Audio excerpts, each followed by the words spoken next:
I told you I don't want it. Splat. Saying this, my husband mercilessly dumped the beautifully decorated cake into the sink. Seeing the messed up cake, my son started to cry and let out his voice. Today is my son's birthday. It was a cake that my son himself had made by hand. Imagining the look of joy on my husband's face as he praises it. Why would you do that? My husband glares at me when I suddenly raised my voice.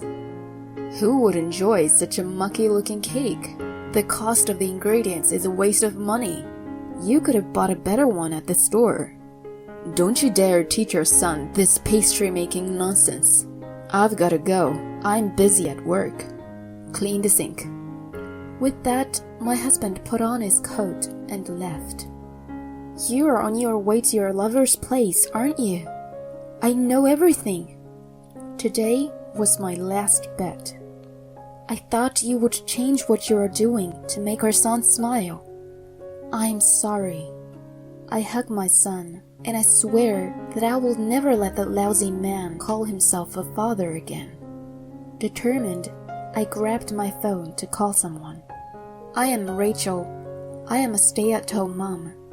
I live in an apartment with my husband, Tyler, a salesman, and our son, Ashton. I met my husband, Tyler, at a company party, and although I am an indoor person and he is an outdoor person, we got married rather quickly. Then my son, Ashton, was born, and he grew up to a certain extent, and I went back to work. I thought my days were going well. If I had to complain, it would be that I have not been able to spend enough time with Tyler recently. I wish Tyler would pay a little more attention to family matters, since I'm also working at the same time. When I think about Ashton looking a little sad, I think about Tyler as a father. As a male parent, I think he can talk to him about things that he wouldn't with me. I have more time on my hands when it comes to housework, and I think it's only efficient for me to take care of the household in general. I don't have any romantic feelings for him anymore, and he has become a friend who is raising Ashton as a family member. That's about how I feel now. At first glance, my days seem to be normal, but Ashton's birthday is coming soon. Fortunately, this year's birthday falls on a Sunday, and I want to celebrate it in a big way. My parents, who are usually too far away to see me, will be sending me a present for Ashton's birthday. They are going to send him a present without telling me what it is. I haven't heard what it is, so I'll have to wait until the day of the party to see what they send. I'm worried about Tyler because he's working, and he sometimes goes out for work on Sundays. I made sure that he would keep his schedule open for his son's birthday, which comes but once a year. I was a little worried that he seemed to be giving me an empty reply, but I thought it would be right if I had told him in advance. As his birthday approached, Tyler was working more and more on his days off. I thought he was desperately trying to clear his schedule, so I started making lunch for him early in the morning, and I would also make him a meal that could quickly be warmed up for his late return. But then I was told something unbelievable. A former colleague of mine who had moved told me that Tyler was walking arm in arm with a woman near his current workplace. Maybe he was just playing around. After a short pause, I received a photo of the two of them entering a hotel, even though it was daytime. I was surprised to see them walking arm in arm, but in reality, I had already witnessed the decisive moment. At first, I didn't think it was possible, but after being shown such a picture, I couldn't have blind faith any longer. I decided to sneak a peek at Tyler's computer and phone. What I found there were numerous messages that clearly indicated that he was cheating on me. They exchanged naked photos and graphic texts, as if he thought I would not notice. Tyler was apparently cheating on me whenever he said he had to work on his days off. Moreover, the text messages even suggested that the other party was married. It was further revealed that the partner in the double affair was a former colleague at work who was now a full-time housewife. To my surprise, the husband was an employee of Tyler's company's business partner. At first, I was angry and thought about questioning Tyler.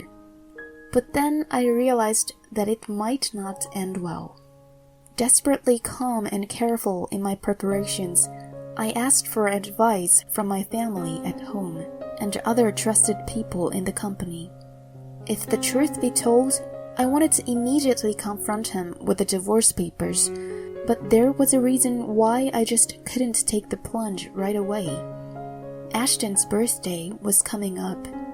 Ashton had been looking forward to spending time with his father for the first time in a long time. Until Ashton's birthday passed, I decided to pretend I didn't know. I knew I would have to wait to talk to Tyler about it, but I started to preparing for the worst-case scenario. The Saturday before his birthday, Ashton and I baked a cake together. Yes, it may seem a little strange for a boy, but Ashton's hobby is baking. He had heard that a friend of his was baking cakes, and he wanted to try it himself. This year, I helped him make his own birthday cake, which was supposed to be a very fun thing to do. I want to make cakes for Mom's birthday too. My son, who said such things, may indeed be unusual, but he is a good boy who cares for others. He has grown up to be a really kind child, even though I don't remember trying hard to educate him. But then, something happens to ruin that. I suddenly have to go on a business trip tomorrow. When Tyler came home, he said that. I was surprised, and Ashton was about to cry. Oh no, you've been saying this for a long time. Couldn't you have asked someone else to take over for you? I don't have a choice. It's a company order. Unlike you, I have a job with a partner. A partner, huh? I thought angrily, but I pleaded desperately for Ashton's sake. Today, your son made this cake himself so that you could try it. I couldn't help but raise my voice, and Tyler gave me a snide look. That's not such a big deal. You can always buy a cake at the store. And what about dinner? He asked. By this time, I had come to expect very little from Tyler, but I guess I still had feelings for the person I had been living with. At least eat this cake for now, and then we'll have dinner. I guess my words sounded like I was trying to be sarcastic. That's enough. I'm going out to eat, he said, and just as he was about to leave, he dumped Ashton's cake into the sink. You should stop this pastry-making hobby of yours too. He said such a cruel thing to our son, and then he left the apartment. Ashton retreated to his room in shock. I too had been standing in the kitchen in front of the cake remnants with my mind completely blank. I didn't think he would treat Ashton so badly so suddenly, let alone me. Ashton's baking may indeed be an unusual hobby for a boy, but it was impossible for a parent to ruin it. How on earth he could do that, I had no idea. Even if the relationship with his mistress was that important, the bond between parent and child should be different. I realized that about 2 hours had already passed, and Tyler had not returned yet. I wondered if this might have been an affair, but I had no choice but to make up my mind. I guessed that tomorrow's business trip would be another date with his mistress. I sometimes wondered if it was the other side's convenience that made him say he was going on a business trip so suddenly. Then I got angry for the sake of my beloved son and started contacting my parents and others who could help me. I could no longer suppress my anger, not so much for my own sake, but for the sake of my son. I was going to give it a little longer to see if my husband could change. I know I sounded like an idiot, but I thought there might be some family love left in him. We had talked about this beforehand, and things went smoothly from there. I was surprised at the sudden turn of events, but by the evening of the next day, I left the house with Ashton with a present that arrived from my parents' house. I felt sorry for Ashton, who had the worst birthday ever, and also Tyler's anger became the driving force behind my actions. The destination was not my parents' house, but a hastily decided evacuation site the day before. From this point forward, my story is a mixture of what I heard through others. 2 days later, Tyler returned from his business trip, and he was surprised to see his apartment in ruins. On the table was the divorce papers, and most of the furniture and appliances were gone. Tyler had originally paid the rent for the apartment, and most of the other living expenses were shared by me. More of the household goods were also bought by me. I moved all of this out in one day, which was only possible because of the help of a collaborator, who will come up later. Anyway, Tyler tried to contact me first. In fact, he did contact me, but I completely ignored him at this point. So then he contacted my parents. Of course, I had already explained everything to my parents and discussed with them how to handle the situation.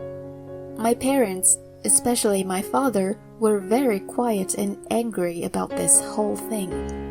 He told me that he no longer needs a man who would hurt his grandson, who is so cute that no one should be able to lay a finger on him.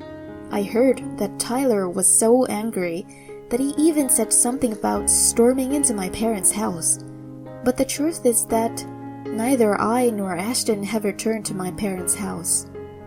I already knew all the facts about the affair from the report by the private investigator. He was indeed very disappointed. The advice about the procedure was also from my collaborator. So, about this collaborator, to tell the truth, it was my aunt who lived near my former apartment. She is my father's sister, and although single, she works a full-time job. In fact, she is now an executive at the same company as mine and Tyler's. I started working for my current company because of my admiration for my aunt, and when I was a child, I felt as if she was my older sister. She would sometimes tell me dark jokes, such as, "When I die, please take care of the funeral." She also took care of Ashton as if he was her grandchild. Ashton himself had misunderstood when he was a child. After Ashton and I left the apartment, we took refuge in my aunt's apartment.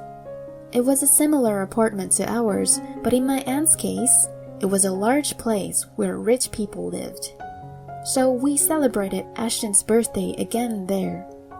To my surprise, a friend of Aunt's, a real pastry chef, made the cake directly in the kitchen. Ashton stared at it in amazement, and I was a little relieved that the memory of his worst birthday had somehow been overridden. I was a little relieved. The household goods taken out of the apartment were also brought here for a time, and we took our time to find a new place to live. But my aunt even told me that we should live here. As expected, considering Ashton's school and other things, we decided to move quickly to a new place for the two of us to live. However, on that last weekend, Ashton and I stayed at a luxury hotel with a water park to make some memories. Now, let me tell you what happened with Tyler after that. He was insisting on divorcing me, but I had already filed a claim for alimony against the adulterous partner as well. I had also sent a content-certified letter of investigation to the husband of the adulterous partner. Tyler didn't know about this yet, and we decided to meet at a cafe to talk. My aunt came with me, and Tyler was feeling uncomfortable. "Hey, I'm sorry. Please forgive me. We're a couple, right?" Even if he said such a thing now, it was him who ruined such a bond first. The affection between a man and a woman was long gone. Still, if we had respected each other, we could have at least stayed together as Ashton's parents. "Honey, do you know what I'm really angry about?" "I was stupid. We were both tired from work, and she was able to take as much time as she wants." "You don't understand at all. I can't forgive him if he tried to apologize now. If I were to forgive him, the memories of him throwing away Ashton's cake and telling him to quit baking will never leave." Still, it was my aunt, not me, who confronted him with the final verdict. After all, this one was easy enough to find out by checking with the company on the date Tyler told me that he was going on a business trip. With my aunt's help, it all turned out to be a piece of cake. So it was easy to go back and check with the private investigator. It was also clear that all the past business trips were lies. When my aunt explained this to him, this time he really seemed to be in despair. But the real despair might come when the husband of the adulterous partner demanded alimony. My aunt said, "Maybe we should get a lawyer to help us with the rest of this." Tyler nodded, and we left. As I feared, things were unable to be settled quickly. The husband of the adulterer was an employee of one of the company's major clients. Tyler was transferred from the head office sales department, which is one of the most prestigious departments in the company, to the countryside. Perhaps my aunt had something to do with it. My aunt laughed and said, "An employee who has an affair is usually not given an important post if the HR department finds out about it." Tyler was sent to the Montana branch office because they thought it would be hard for me to have my ex-husband assigned to the same place of work. This one may have really been my aunt's doing. Because of his age, it would be difficult for him to change jobs and for him to pay child support. I hope he will be able to work until retirement. However, my aunt has also strictly taught me not to rely on Tyler's child support payments. I became my aunt's secretary in the company, and the nature of my job changed. My salary went up, and I became much busier than before. However, the company made it possible for me to work from home, so I was able to spend more time with Ashton than ever before. Ashton has seen how busy I am and has begun to help with the housework on his own. He soon overtook me, especially when it came to cooking, which I guess is an extension of baking. "I know you're busy, Mom, so I'll do my best to help however I can." I think my son has really grown up well enough to be able to say such things naturally. Ashton's current dream is to pursue a career in pastry making, just like the pastry chef who used to make cakes for his birthday. He has decided to go to a vocational school after graduating from high school, even though it will be a tough road. Whenever my aunt came to visit, he would make homemade sweets and serve them to her. He and my aunt had always been good friends, but after the divorce, they stayed over at each other's place. They have become like siblings who have a significant age gap. Even now, I think my greatest feat was to rely on my aunt. I didn't know how to act on my own at the time, and even now, I'm not sure I would have tolerated Tyler's action, and I might not have been able to heal Ashton's emotional trauma. My aunt jokingly said, "When I die, please do my eulogy." Of course, I would do that, but I definitely wanted to repay her for her kindness by then. We talked about that for a bit, but what my aunt said in response was, "I wanted to help someone else, just as I helped you." I don't think I will ever be able to live up to my aunt's words, but I will become strong for her